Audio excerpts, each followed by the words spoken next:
الحمدللہ رب العالمین والصلاة والسلام علی نبینا محمد وعلی آلہ واصحابہ اجمعین۔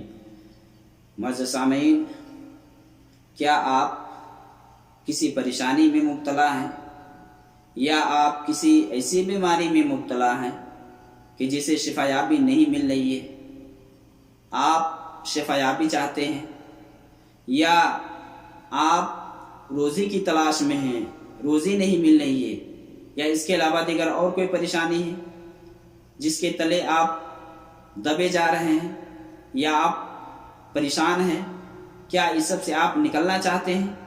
تو آئیے ایک وظیفہ میں بتاتا ہوں، اس پر عمل کیجیے گا۔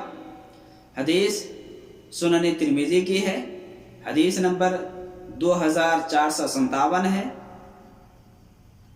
2457 میں آپ یہ حدیث ترمذی کے اندر دیکھ سکتے ہیں، مسند احمد اور مصنف ابن ابی شیبہ وغیرہ کے اندر بھی یہ روایت موجود ہے۔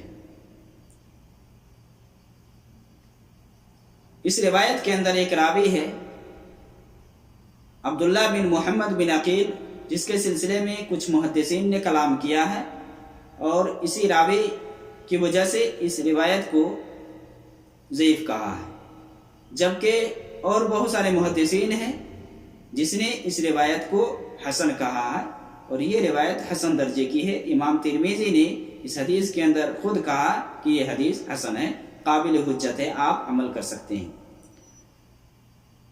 اس حدیث کے راوی ابی بن کعب رضی اللہ تعالی عنہ ہیں۔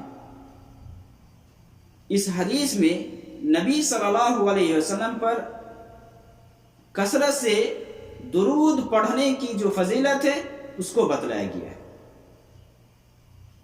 درود کے جو فضائل ہیں، اگر آپ مزید جاننا چاہتے ہیں تو امام ابن القیم کی کتاب فضل الصلاۃ علی النبی ہے، اس کا آپ مطالعہ کر سکتے ہیں کہ درود سے کیا کیا حاصل ہوتا ہے، نہیں ہوتا ہے، آپ بہت ساری چیزوں کو جان سکتے ہیں۔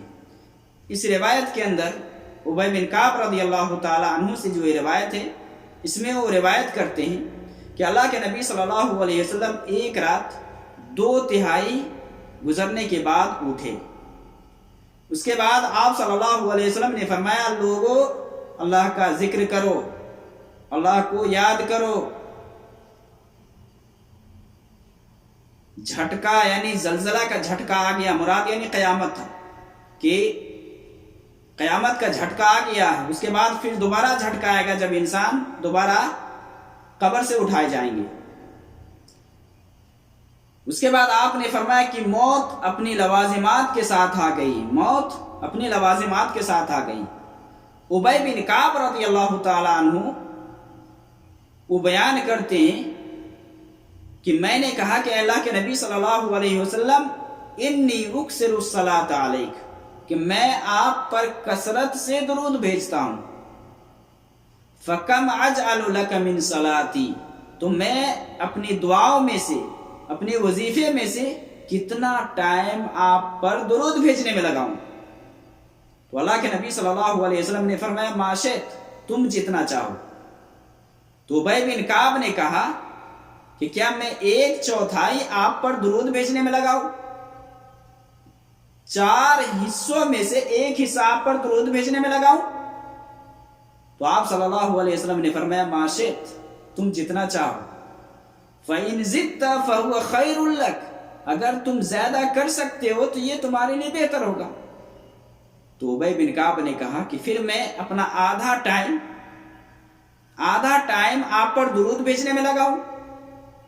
تو آپ صلی اللہ علیہ وسلم نے کہا کہ تم جتنا چاہو، فَإِنْ زِدْتَ فَهُوَ خَيْرٌ لَكَ، اگر تم اس سے بھی زیادہ کر سکتے ہو تو یہ تمہارے لیے بہتر ہوگا۔ پھر ابی بن کعب نے کہا کہ اللہ کے نبی صلی اللہ علیہ وسلم تب میں 2/3 آپ پر درود بھیجنے میں لگا دوں؟ آپ نے فرمایا، ما شئت، تم جتنا چاہو۔ فَإِنْ زِدْتَ فَهُوَ خَيْرٌ لَكَ، اگر اس سے بھی زیادہ کر سکتے ہو تو یہ تمہارے لیے بہتر ہوگا۔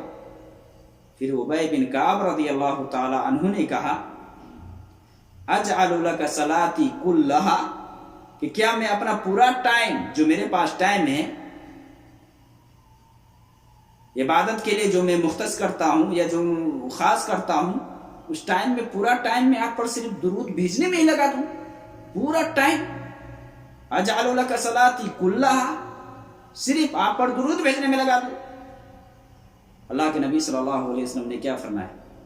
اذن تکفی ہمک ویغفر لک ذنبک، اگر تم نے ایسا کر لیا تو تمہارے تمام افکار و علام اور مصائب کی طرف سے یہ کافی ہے، تمام پریشانیوں کی طرف سے یہ کافی ہے۔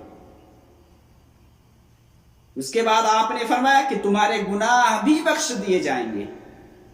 معزز ناظرین، درود کی بہت زیادہ فضیلت ہے۔